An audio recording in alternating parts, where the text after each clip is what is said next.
Computer system के lecture में खुशामदीद। इस सीरीज़ में हम बात करेंगे कंप्यूटर आर्किटेक्चर के बारे में कि कंप्यूटर असल में काम कैसे करता है। जब मैं कंप्यूटर यहाँ बोलता हूँ तो उससे मेरा मतलब कंप्यूटर इज़ अ डिवाइस या कंप्यूटर इज़ अ सिस्टम, न कि लैपटॉप या पीसी या आपका मोबाइल भी कंप्यूटर है, आपके गेमिंग डिवाइस जिस तरह एक्सबॉक्स या आपका स्मार्ट टीवी, ये कंप्यूटर कंसिडर होते हैं एज अ सिस्टम। इस सीरीज़ में हम कंप्यूटर आर्किटेक्चर को थ्योरेटिकल बेस पे समझेंगे ताकि हमारी अंडरस्टैंडिंग हो कि एक्चुअल कंप्यूटर काम कैसे करते हैं। उसके बाद हम बाइनरी सिस्टम, फिर नंबर सिस्टम, अगर कंप्यूटर बाइनरी पे काम करते हैं तो क्यों करता है, और कंप्यूटर मेमोरी और स्टोरेज को समझेंगे इस फर्स्ट पार्ट में। हर आपकी एक लैंग्वेज है, आप वो लैंग्वेज बोलते हैं, चाहे वो उर्दू हो, इंग्लिश हो, हिंदी हो, पंजाबी हो, पश्तो हो, जर्मन हो, फ्रेंच हो, ये ह्यूमन लैंग्वेजेस हैं। अगर मैं यहाँ पे जर्मन बोलूँ तो यहाँ बहुत सौ को समझ नहीं आएगी या शायद सबको समझ ना आए, या अगर आए भी तो बहुत थोड़ी बहुत समझ आए, एक दो लफ्ज़ समझ आए। इस तरह अगर मैं जर्मन में हालो बोलूँ, अब हालो जर्मन लफ्ज़ है HALLO, लेकिन हमें अंदाज़ा हो जाता है कि हाँ, हालो हेलो बिल्कुल सेम फीचरिस्टिक है, सेम साउंड करते हैं। किसी ने फ़ीचर के बारे में जानना हो तो हमारे डीप लर्निंग के लेक्चर दे के, मशीन लर्निंग के, हमने उसमें फ़ीचर के बात की है। तो कंप्यूटर भी एक लैंग्वेज बोलता है और एक लैंग्वेज समझता है। अब जब हम कंप्यूटर से बात करेंगे, चाहे हम इंग्लिश में लिखें, उर्दू में लिखें, चाहे प्रोग्रामिंग हम जावा में करें, पाइथन में करें, सी में करें, असेंबली में करें, लेकिन कंप्यूटर को सिर्फ एक ही लैंग्वेज आती है और वो है बाइनरी। बाइनरी का मतलब 0 और 1। लेकिन जब हम बाइनरी की बात करते हैं तो binary as a number system, इसका क्या मतलब हुआ? ये लैंग्वेज है या नंबर सिस्टम है? हमारे लिए ये नंबर सिस्टम है, लेकिन कंप्यूटर के लिए लैंग्वेज है। आपके हाथ में घड़ी होगी या आपके वॉल क्लॉक होगी तो आप उसको देख लें, उसमें क्या लिखा है? 1 2 3 4 5 6 7 8 9 10 11 12। जब हम 9 को देखते हैं उसके बाद क्या है? 10। लेकिन हम अगर 10 को देखें तो वो कोई नया नंबर नहीं है, वो 1 और 0 का कॉम्बिनेशन है। तो क्या मतलब हुआ? ये 0 से लेकर 9 तक नंबर हैं, बाकी जितने भी नंबर हैं इन्फिनिटी तक वो सारे कॉम्बिनेशन हैं इन्हीं 9 नंबरों के, 10 नंबरों के, क्योंकि 0 एक नंबर है। अगर कोई आपको कहे कि ये लो $0, आप कहेंगे कि इसका क्या मतलब हुआ? $0 क्या चीज़ है? लेकिन कंप्यूटर सिस्टम में 0 की वैल्यू है, 0 की उतनी ही वैल्यू है जितनी 9 की है। कंप्यूटर सिस्टम 0 और 9 में कोई डिफ्रेंशिएट नहीं करता। वो कैसे? इसके लिए हम समझेंगे कंप्यूटर स्टोरेज को और कंप्यूटर मेमोरी को। तो चलिए कंप्यूटर मेमोरी की बात करते हैं।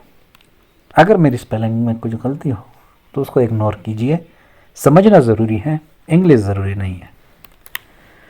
अच्छा, कंप्यूटर जो है वो, चलो डायग्राम की तरफ आते हैं। ये क्या है हमारे पास? है तो स्क्वायर ही, लेकिन हम इसको कंसिडर करते हैं कंप्यूटर मेमोरी। कंप्यूटर मेमोरी, अगर अब मैं आपको चलो एक एग्जांपल दूं लेंथ का। लेंथ में सबसे छोटा आपके जहन में क्या है? कोई कहेगा इंच, कोई कहेगा सेंटीमीटर, कोई कहेगा मिलीमीटर।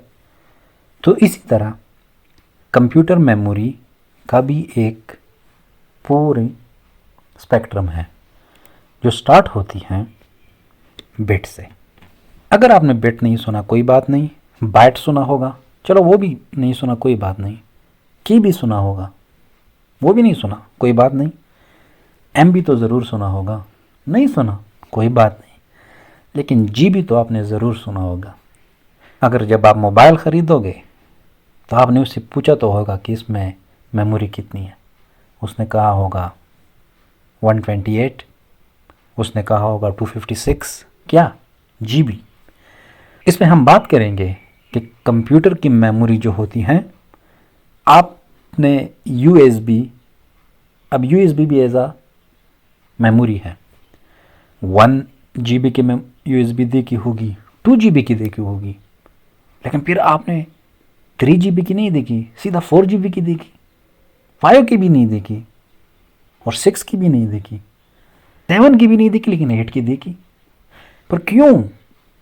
32 GB की USB है लेकिन 40 GB की नहीं है, फिर सीधा 64 GB की है, और 64 GB की है तो फिर 70 की नहीं है, 100 की भी नहीं है, 128 GB की है, 128 GB की है लेकिन 200 GB की नहीं है, सीधा 256 GB की है। क्यों? इसके लिए बहुत ज़रूरी है कंप्यूटर आर्किटेक्चर को समझना। जब तक आप कंप्यूटर आर्किटेक्चर को नहीं समझेंगे तो यही सवाल आपके जहन में रहेंगे। हम कहाँ पे थे? कंप्यूटर मेमोरी में।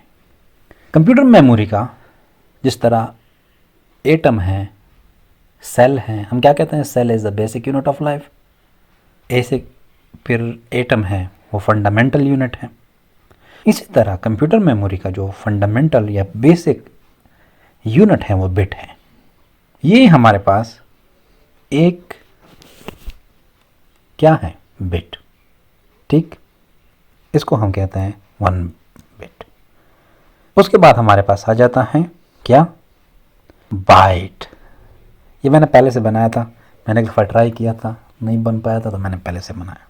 अगर हम 1 2 3 4 5 6 7, अगर हम 7 बिट को आपस में मिला लें, हमारे पास हो जाता है 1 बाइट। हम यहाँ पे लिख लेते हैं कैसा? 1 byte is equal to 7 bits. मतलब कि अगर हम 7 बिट को मिला लें, हमारे पास एक बाइट्स बन जाता है। फिर हमारे पास उसके बाद 1 KB आता है, फिर 1 MB आता है, फिर 1 GB आता है। अभी तो टेराबाइट इसके बाद भी हैं, लेकिन हमारे समझने के लिए इन्हीं की ज़रूरत है। हमने क्या कहा कि जो बेसिक यूनिट है वो 1 बिट है, लेकिन अगर हम 7 बिट को मिला लें तो हमारे पास 1 बाइट बन जाता है। फिर अगर हम मिला लें क्या? 1024 किसको? बाइट्स को, तो हमारे पास क्या बन जाएगा? 1 KB। अच्छा, KB तो किलो तो हज़ार को कहते हैं ना, तो 1024 क्यों? मैं अगेन कहना चाहूँगा कि हम आगे इसके बारे में पढ़ेंगे, क्योंकि जब तक हम कंप्यूटर आर्किटेक्चर को नहीं समझेंगे तो फ़िलहाल आपके अगर जहन में ऐसे क्वेश्चन हैं तो उनको इग्नोर कीजिए। चलिए, फिर बाकी रिपीटिशन है, KB फिर MB। चलो ठीक हो गया। हमारे पास बेसिक यूनिट बिट है, हम 7 बिट को मिला लें 1 बाइट्स, 1024 बाइट्स को मिला लें 1 KB, 1024 किलो बाइट्स को मिला लें 1 MB, और 1024 MB को मिला लें तो क्या? 1 GB। चले, आप में से CD तो बहुत सोने देखी होगी, लेकिन जो न्यू जनरेशन है या जो न्यू सिस्टम्स आते हैं उसमें CD का कंसेप्ट ख़त्म हो गया। पहले फ्लॉपी थे, फिर CD-ROM आ गए, फिर ऐसे आगे आगे हम बढ़ते रहेंगे। CD अगर आपके घर में पड़ी है या अगर आप कहीं जाएं तो उस पर लिखा होगा 700 MB। जो CD थी वो 700 MB स्टोर करती थी, तो उसमें जो मूवी होती थी वो ज़्यादातर 480p या 720p पी मीन पिक्सल। फिर उसके बाद DVD आ गई तो वो स्टोर करती थी 4.5 GB को। तो हमारे पास ये डिफरेंट मीडियम है और डिफरेंट सिस्टम है।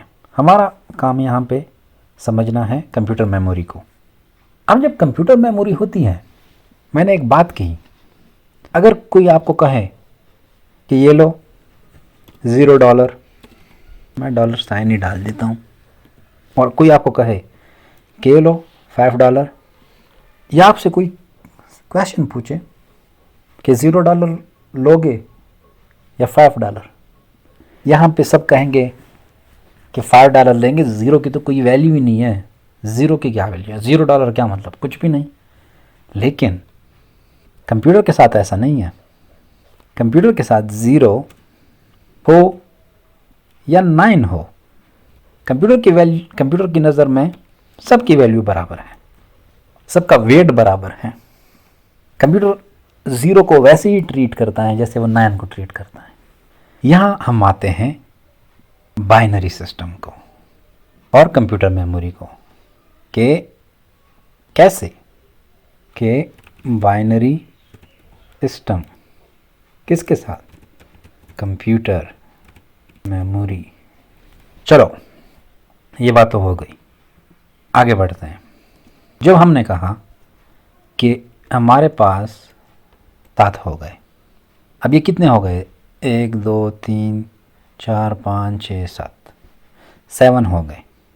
हमने क्या कहा कि जब हम 7 बिट्स को मिला लें तो हमारे पास आ जाता है क्या, 1 बाइट्स।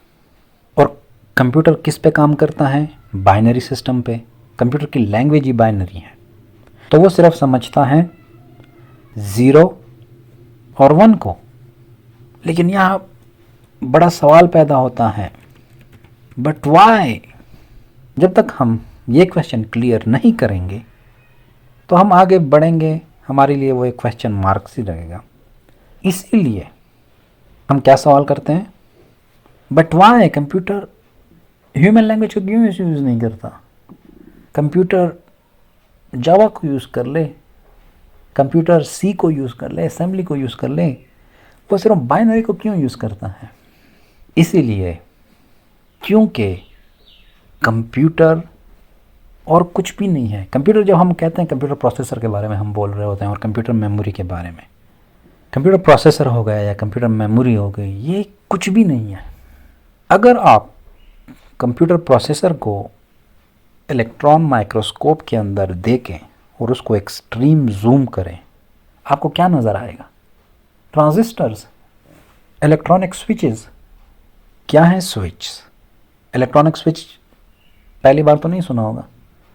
आपके रूम में हर जगह स्विच बोर्ड होगा जहाँ से आप पंखा, फैन, बल्ब ऑन करते होंगे। आप अपने स्विच बोर्ड को देखें, एग्जैक्टली यही कंप्यूटर हैं, लेकिन ये बड़ा है और वो छोटे हैं। आपके स्विच बोर्ड में ज़्यादा से ज़्यादा 3 4 5 7 बटन लगे होंगे, मैक्सिमम 10 बटन लगे होंगे, लेकिन एक कंप्यूटर प्रोसेसर में मिलियंस स्विचेस होते हैं और वो सारे इंटरकनेक्टेड। चलिए हम देखते हैं, ये देखें, ये भी मैंने पहले से बनाया था। ये हमारे पास क्या है, एक बेसिक सर्किट है। यहाँ पे हमारा पास एक 12 वॉट की बैटरी है, हमारे पास एक स्विच है और हमारे पास एक बल्ब है। अगर मैं इसको ऑन करूँगा तो हमारे पास बल्ब ऑन होगा, आप देख सकते हैं, ब्लैक हो गया, ऑफ हो गया, ऑन हो गया। बस कंप्यूटर यही है। लेकिन कंप्यूटर प्रोसेसर में इस तरह के 1000 नहीं, 100 नहीं, मिलियंस ऑफ स्विचेस होते हैं। इसी वजह से आप अपने कमरे का पंखा या लाइट ऑन करते हैं तो या तो लाइट ऑफ होगी या ऑन होगी। ऐसे तो हो नहीं सकता कि ऑन भी हो ऑफ भी हो। हाँ, ये आ गया है कि क्वांटम कंप्यूटर में तीनों स्टेज वो एट ए टाइम होल्ड कर सकता है, लेकिन फ़िलहाल हम ट्रेडिशनल कंप्यूटर की बात करते हैं। अब ये स्विच तो या ऑन होगा तो बल्ब ऑन होगा, स्विच ऑफ होगा तो बल्ब ऑफ होगा। तो इसकी तरफ 2 ही स्टेट हो सकते हैं, 0 और 1। तो इसी वजह से हम कंप्यूटर सिस्टम को समझते हैं कि वो सिर्फ बाइनरी इसलिए समझते हैं कि कंप्यूटर प्रोसेसर और कुछ नहीं है, सिर्फ स्विचेस हैं। और स्विच के सिर्फ दो स्टेट हो सकते हैं, ऑन या ऑफ। ऑफ को हम असाइन करते हैं 0 और ऑन को हम असाइन करते हैं 1। तो आज हमने समझा कि computer system binary number system को यूज़ करता है, लेकिन कंप्यूटर के लिए ये एक लैंग्वेज है। फिर हमने कंप्यूटर मेमोरी की बात की और कंप्यूटर मेमोरी के बारे में हमने पढ़ा कि कंप्यूटर मेमोरी का जो सबसे स्मॉलेस्ट यूनिट है वो बिट है। जब हम 7 बिट को मिला लेते हैं हमारे पास 1 बाइट बनता है। फिर आगे हमारे पास किलोबाइट है, मेगाबाइट है, गीगाबाइट है। इसी तरह हमारे पास कुछ पुराने मेमोरी स्टोरेज डिवाइस थे जिसको CD रोम या DVD थे, उनकी भी अपनी कैपेसिटी थी। फिर हम आए कि बाइनरी सिस्टम कंप्यूटर के साथ क्यों लिंक है। तो हमने ये कहा कि कंप्यूटर सिस्टम या कंप्यूटर प्रोसेसर या कंप्यूटर मेमोरी और कुछ भी नहीं है, बल्कि millions of million interconnected switches हैं। और जो स्विच होते हैं वो एग्जैक्टली इलेक्ट्रॉनिक स्विच, चाहे पंखे लाइट का आपके रूम में आपके घर में होंगे, उस स्विच के 2 ही स्टेट हैं, या स्विच ऑन होगी या ऑफ होगा। लेकिन जब हम ऑफ ऑन की बात करते हैं तो हम उसको असाइन करते हैं 0 और 1। तो इसी वजह से कंप्यूटर सिस्टम बाइनरी पे काम करता है, क्योंकि कंप्यूटर सिस्टम और कुछ भी नहीं है, इलेक्ट्रॉनिक स्विचेस हैं वो। और इलेक्ट्रॉनिक स्विच सिर्फ 2 स्टेट को कैप्चर कर सकते हैं और एट अ टाइम एक स्टेट को, या तो वो ऑन होगा या ऑफ होगा। तो आज के लिए इतना ही काफ़ी। आगे हम बात करेंगे कि बाइनरी सिस्टम कैसे 9 और 0 को एक जैसे ट्रीट करता है, क्योंकि कंप्यूटर मेमोरी जितनी 1 ऑक्युपाई करती हैं उतनी ही 9 करती हैं। तो कंप्यूटर मेमोरी की नज़र में 9 और 0 बराबर हैं। क्यों? यहाँ तक कि 0 जितनी मेमोरी, यहाँ तक कि मैं आपको ये बताता हूँ कि जितनी मेमोरी 255 कैप्चर करती हैं उतनी ही 0 कैप्चर करती हैं। तो कंप्यूटर मेमोरी की नज़र में 255 और 0 एक बराबर हैं। अब मैंने 255 क्यों कहा, इस पे हम नेक्स्ट पार्ट में बात करेंगे। Thank you so much.